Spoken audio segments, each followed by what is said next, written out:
Hey and welcome back to my channel. Today I wanted to talk about kind of a follow-up on what I talked about a couple of weeks ago when I was just explaining that I've been dealing with a lot of panic attacks. I've just been thinking a lot about peace because of that, and I just wanted to share some of what God has been showing me. I mostly have just been thinking over and over about the story of Peter walking on the water, and so I wanted to read that to start out and then talk about it a little bit. So this is in Matthew 14, starting in verse 25. Jesus is off praying and he sent his disciples off in a boat to cross Lake Galilee. Shortly before dawn, Jesus went out to them walking on the lake. When the disciples saw him walking on the lake, they were terrified. "It's a ghost," they said, and cried out in fear. But Jesus immediately said to them, "Take courage, it is I, don't be afraid." "Lord, if it's you," Peter replied, "tell me to come to you on the water." "Come," he said. Then Peter got down out of the boat, walked on the water, and came toward Jesus. But when he saw the wind, he was afraid, and beginning to sink, cried out, "Lord, save me." Immediately Jesus reached out his hand and caught him. "You have little faith," he said. "Why did you doubt?" And when they climbed into the boat, the wind died down.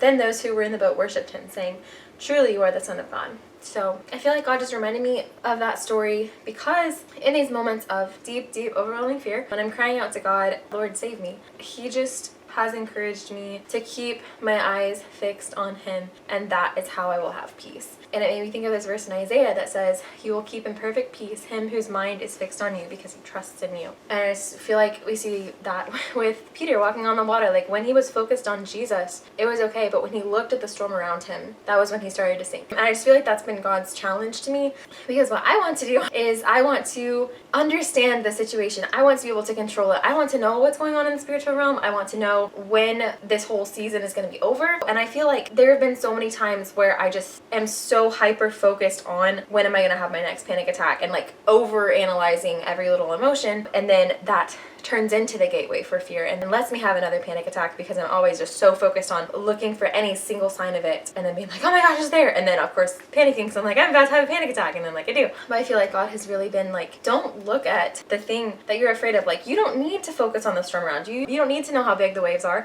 You don't need to know how strong the wind is.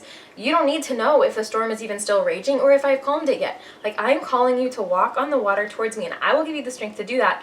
Keep your eyes fixed on me. Don't focus on what you're afraid of. And so yeah, I feel like that's been his challenge to me in not looking for signs of panic attacks, but just like taking what comes when it comes. And then more recently, like the last week or so, I've really felt like it's been a challenge to focus on God and not the fear. Honestly, in just in all of the ways that I'm dealing with this, like when I'm praying, even saying like, "Spirit of fear, I rebuke you in the name of Jesus," because I'm talking to the fear, like focusing on the fear, then that like pulls me into a deeper spiral, when really I just need to be crying out to God and saying, "God, save me," but then not in a way that has me looking for that salvation and freaking out if I don't immediately see it, but like fixing my eyes on God to completely flip my perspective on the situation and just spend time thinking about God. Like if I'm going to pray in those moments, just pray about God. Like thank him for who he is. Dwell on his attributes. Speak those over me. Be looking for who he is. Just focus purely on that. Not on the fear, not on looking for what I want him to do for me,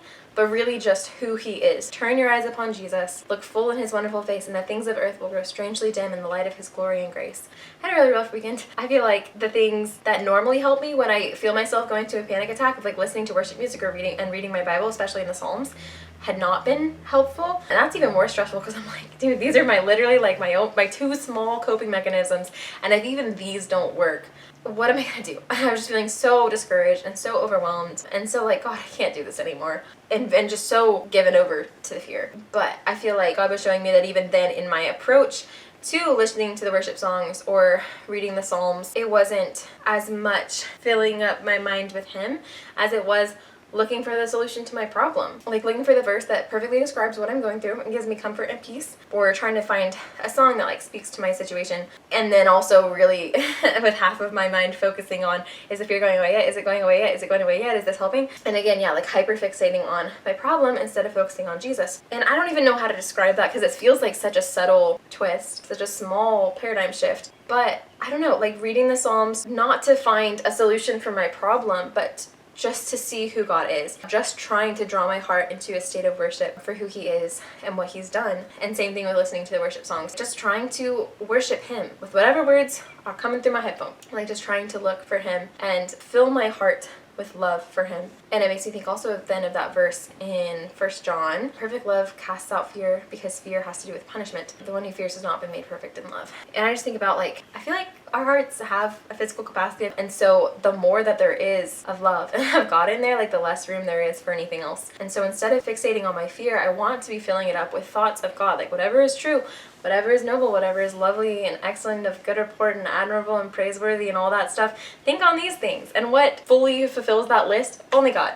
So think about him instead of thinking about my fear and just looking and looking and looking to see if it's gone yet. If there are any signs of this panic attack receding. Like, I want to fill up my heart and my mind with love. And that's hard when I want so badly for an answer to this situation, and I just want each attack to be over in the moment. I'm just so desperate for this season to be over. And yet, like, it really has helped trying to fixate on Jesus and who he is instead of looking at the fear. And I don't know if describing that difference made any sense. But yeah, so really I feel like that's how to find peace in these difficult situations, is look at God. Just look at him. Remember who he is. Fill your mind with thoughts of him.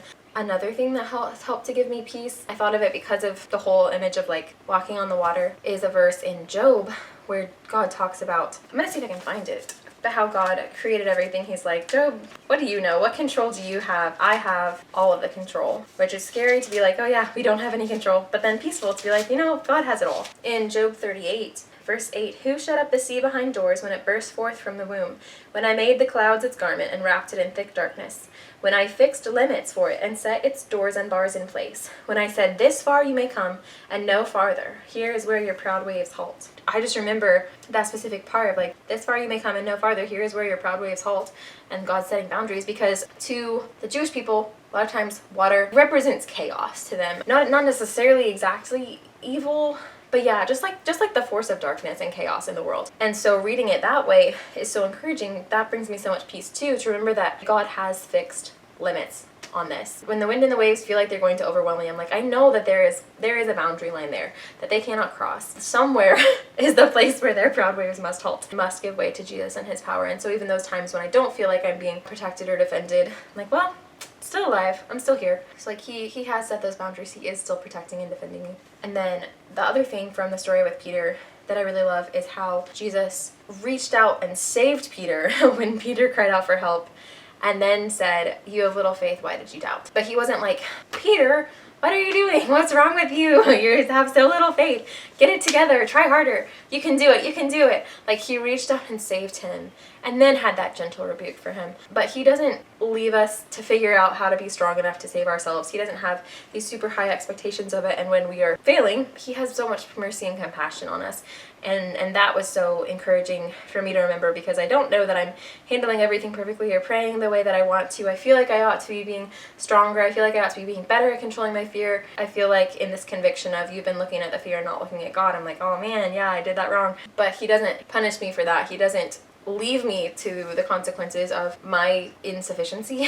He saves me, and then he teaches me how to be strong and tells me what to do. He reminds me to keep my focus fixed on him. So yeah, that's some of what I've been thinking about. That story just keeps running through my mind. It keeps being that conviction of don't look at your circumstances, just look at God.